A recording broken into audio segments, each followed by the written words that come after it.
My name's Sam. I work for an organisation called Global Witness. And, well, should we introduce ourselves before going? Yeah. And I'm Giselle. As mentioned, I volunteer with Datakind, who I'll talk more about in a bit, but to give the headline, we put data scientists together with charities to solve humanity's biggest challenges with data science. And we work with Global Witness. So my job at Global Witness is to help us work with data and of course our investigations and campaigns. So I'll explain a little bit about what we do. So we are an NGO. We were founded about 20 years ago with the aim of trying to break the link between conflict and corruption and natural resources. So a big goal, and what that primarily means is that we campaign against and investigate corruption related to the oil, gas and mining industry. So our first investigation that was undertaken by our three founders was identifying the link between the timber trade and the Khmer Rouge in the 1990s, who were just beginning to wage a new internal war in Cambodia. And they actually were counting trucks of timber going over the Thai-Cambodia border. And then what they did was investigated that, researched that, published some big exposés, and then worked with the international community to embargo that trade, which actually helped to kind of bring peace to Cambodia at that time. So we've continued in this work, and what we found in the course of many of our different investigations, investigating dodgy oil deals, or looking at the way in which, for instance, timber drives corruption or conflict in certain regions, was that at the heart of many of these deals, where you had a corrupt politician, for instance, wanting to extract money from the state treasury in some way, was what we called anonymous companies. So these are sort of, more commonly known in the media as shell companies, companies usually incorporated in secrecy jurisdictions, places like the Bahamas or the British Virgin Islands. And the companies which it's very difficult to sort of know much about who controls or owns them. And they're the perfect sort of getaway cars for people intent on doing something corrupt. There's no point, of course, to extracting money from, say, a national treasury or siphoning off money from an oil deal, if you're, say, a former oil minister, if you can't, in the end, spend it on nice condominiums or a yacht, for instance. And these are the kind of perfect tools or getaway cars for doing this, anonymous companies. So we built a whole campaign around this. And one of the key asks in this campaign was trying to eliminate sort of corporate secrecy. So it's a campaign around corporate transparency, was to say, okay, we shouldn't have anonymous companies anymore. Whenever you have a company, it should be very clear and a matter of the public record as to who controls that. And so this became known as the Campaign for Beneficial Ownership. And we worked very hard over a period of 10 years when we first were going into rooms speaking to civil servants and ministers to say, we think all companies should have their real owners on the public record. We were laughed out of the room. We were laughed out of the room and they thought this was ridiculous.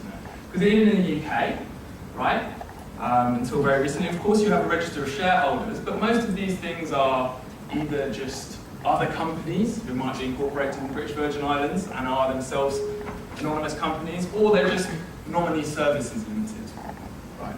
So it's kind of ending nominee shareholding. So basically having as a matter of the public record who really controls companies. And in 2016 we had this landmark ruling by the UK government. The UK became the first place to introduce a fully open data register of beneficial ownership.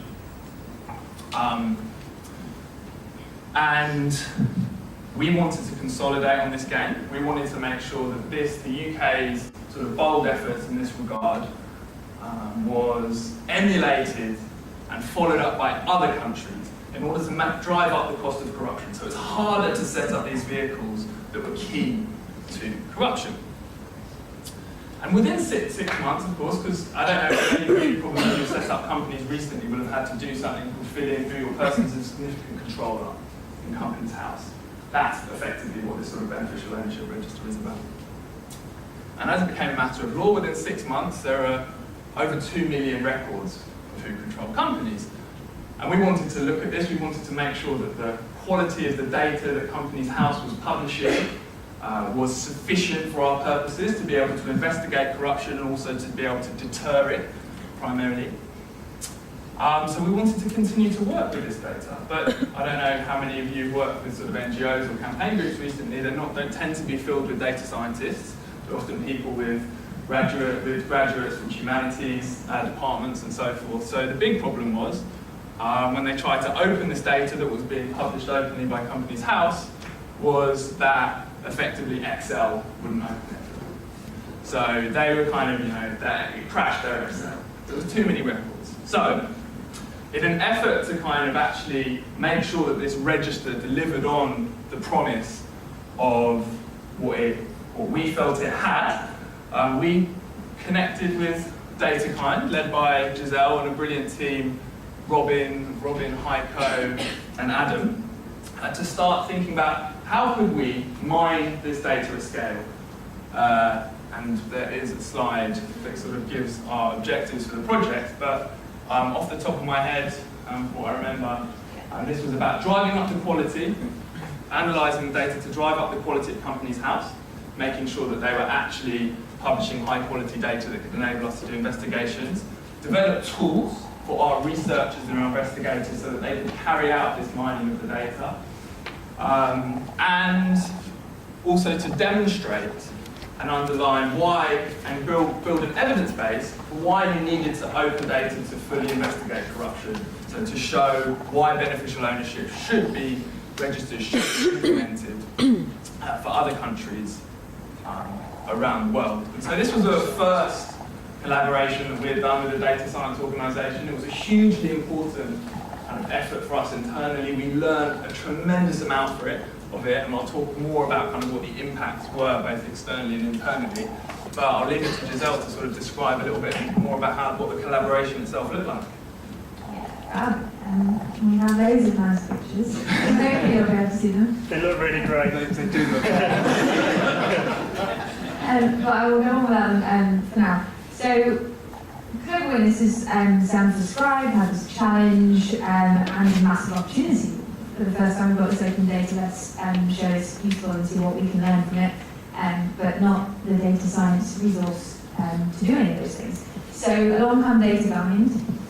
We are a UK-wide chapter of an international organisation headquartered in New York that believe that we can do good with data science if we give the right organisations access to those skills and resources. So we've got wonderfully complex and useful tech and data science in particular. I'm sure you will hear about today, kind of areas of machine learning, AI algorithms, etc., that are being put to use mainly so we can have better ads targeted at us and find more stuff.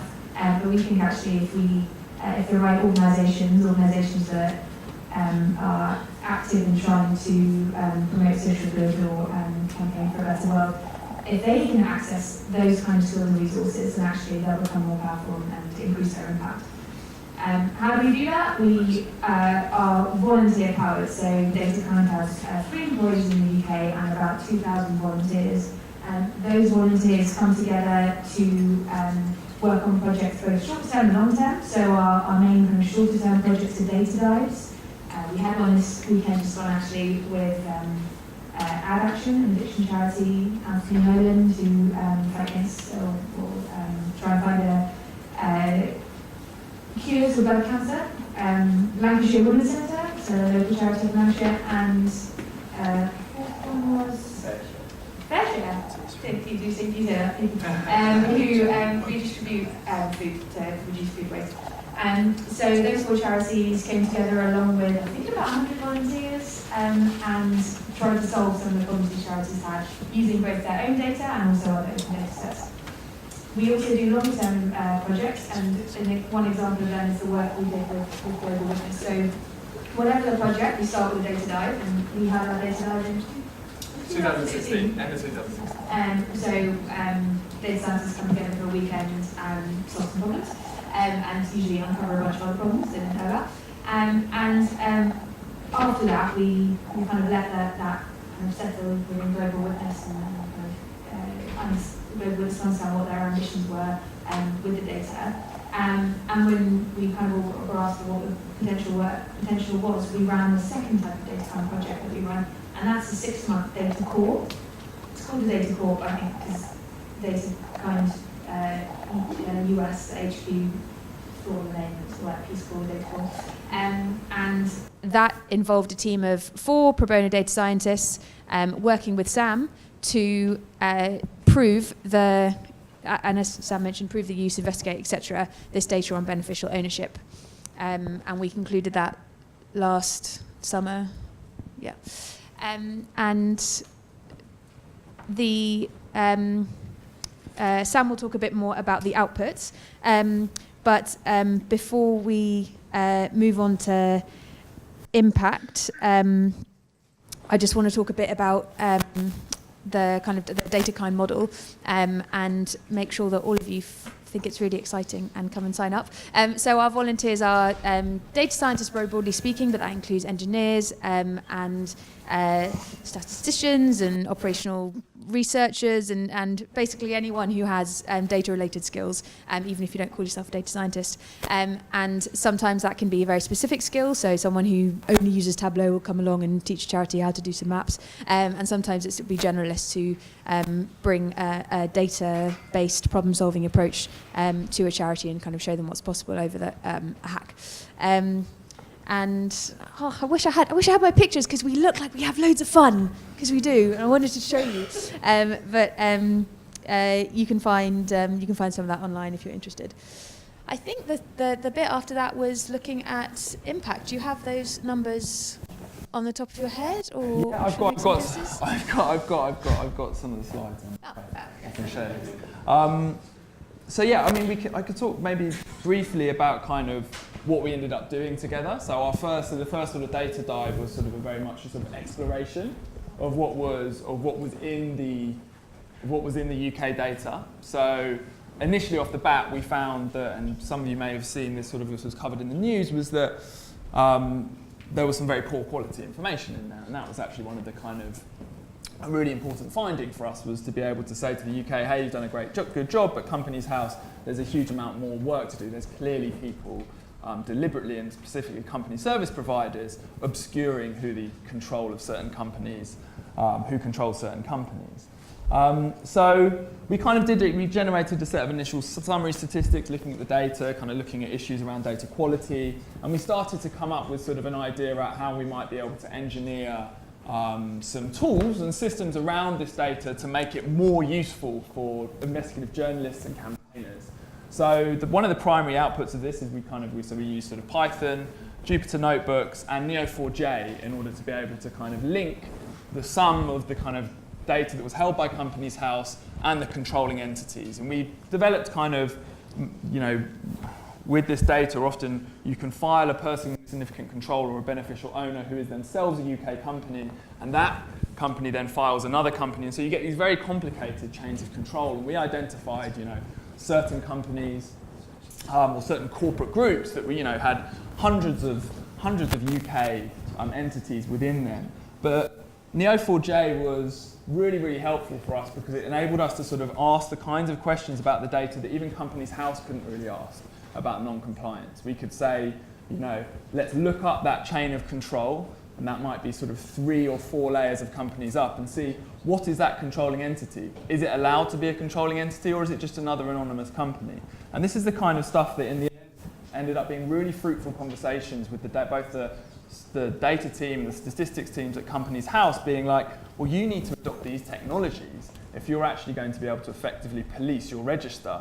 And as a word of context, I mean, I'm sure a few of you will have been familiar with, for instance, the recent Danske Bank scandal, where hundreds of billions of dollars were laundered through the Estonian branch of Danske Bank. There's the so-called Russian laundromat and the Azeri laundromat, both reported on by The Guardian.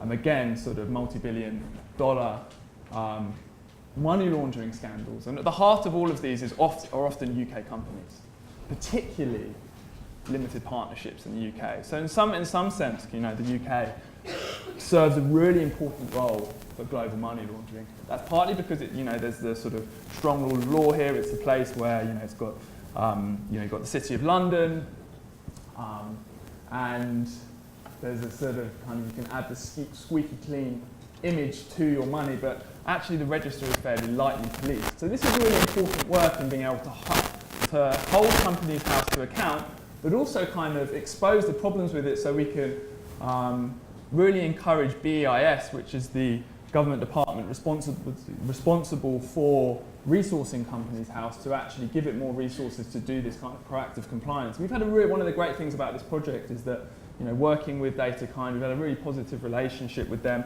and I think the register has really improved as a result. I'm going to just mention here the oh yes, free.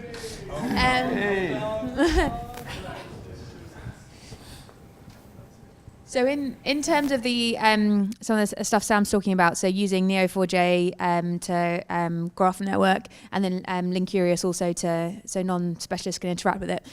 That is a product in itself that people like Sam can then use to investigate these chains of these chains of company ownership.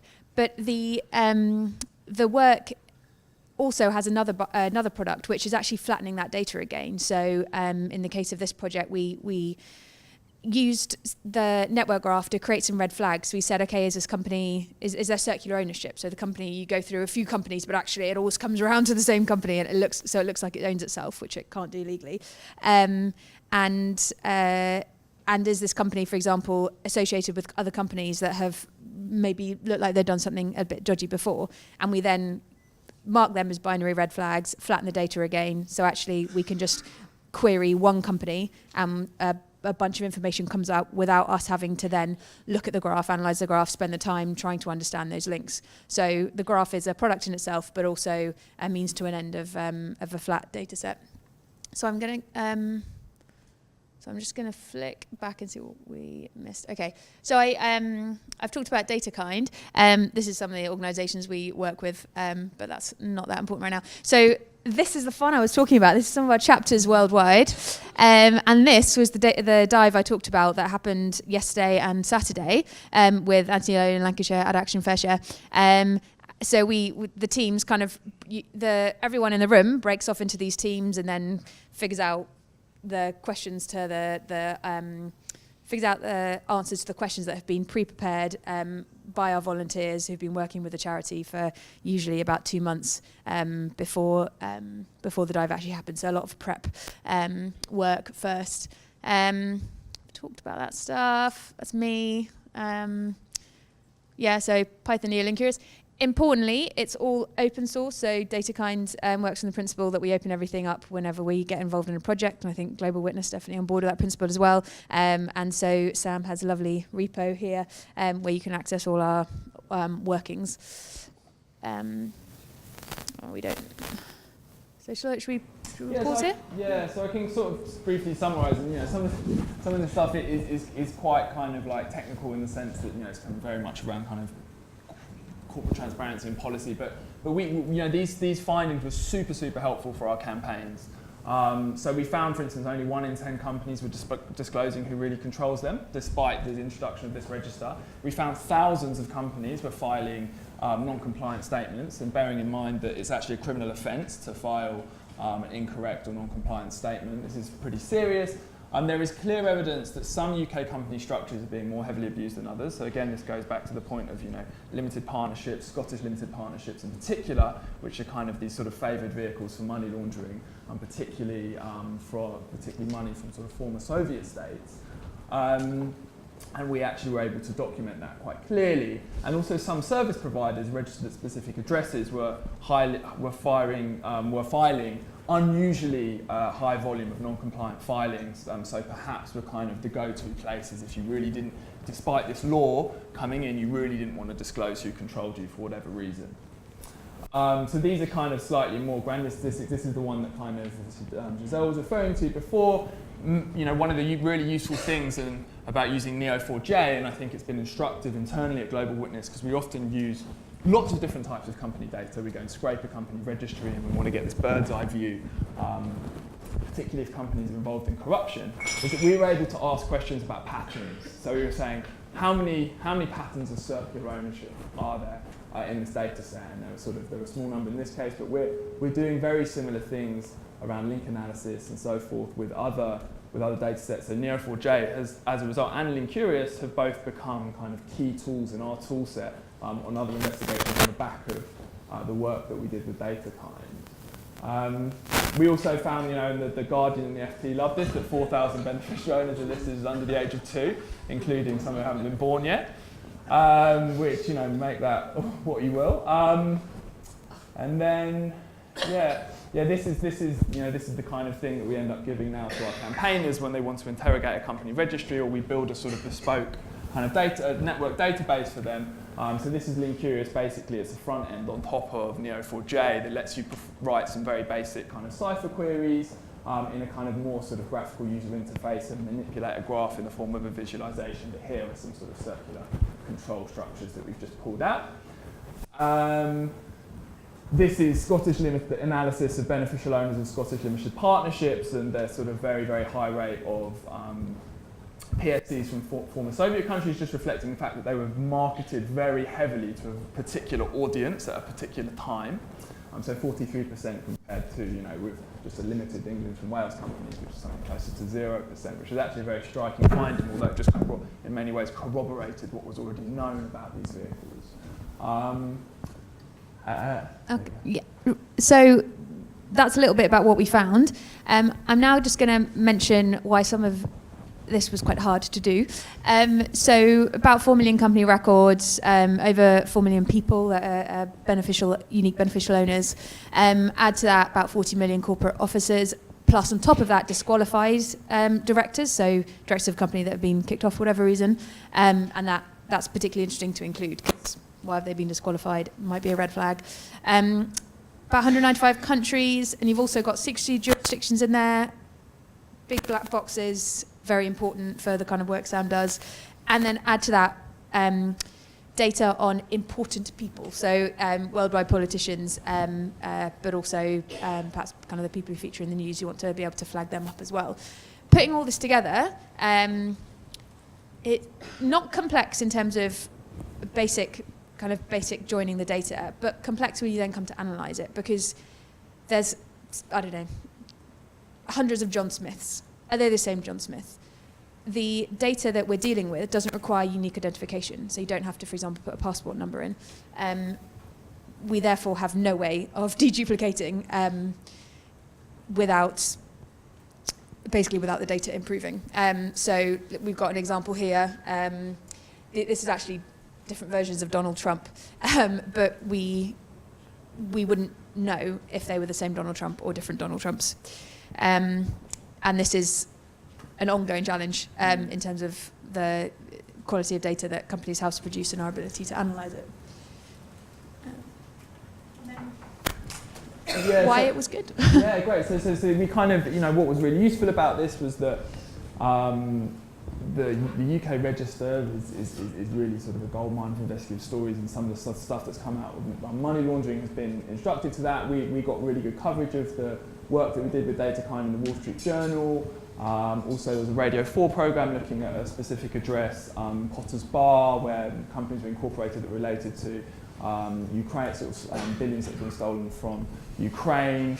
Good coverage in the Financial Times and the Guardian as well. And as I said, I think the primary output for this and the intent behind the whole project in the first instance was to work very closely with, firstly, domestic policymakers and civil servants, so Companies House, to drive up the pressure on them to improve the quality of the data, because we knew there were going to be issues, and there were clearly issues. And then to also kind of build the evidence base for why this data can be used, how it can be used by groups like Global Witness, who are sort of corruption watchdogs, as it were, in order to encourage sort of other countries to adopt similar registers and sort of feed into kind of an emerging standard for beneficial ownership, as it were. So I think on the final slide we've got a sort of summary of these points. And just check I haven't met one yet. This is exactly what I've just said, and the work continues really in many ways, working with both Companies House and the broader international community to make sure there is much more open data available on beneficial ownership. Now, hopefully, with the sort of data science skills that we've been able to develop in this collaboration, other newsrooms, other NGOs are learning from that as a way to kind of handle this data. The Neo4j and Python pipeline is being used by many others, and we're using it much more internally with Global Witness. And hopefully, we believe that this will culminate in it making much easier to spot real kind of red flags in this data and work with governments to come up with a much better, more robust beneficial ownership standard, which is important in the fight against corruption and bringing up the standard of corporate transparency around the world. And as a reflection on the project, I think one interesting thing was that we were working with Companies House, not against them. So Companies House being a government body, often you kind of would characterise campaigning with being quite kind of in conflict with government and trying to kind of persuade them when they perhaps weren't super receptive to your arguments. But in this case, we had Companies House really happy to hear from Sam and Global Witness and understand how they could be more effective at what they do, and the willingness to learn from what we were doing, I thought was incredibly important in getting the impact that Sam's just gone over. And I think quite rare, just in my experience from working in public policy. I think that's all we have to say, but we'd love, if we have time, to take some questions.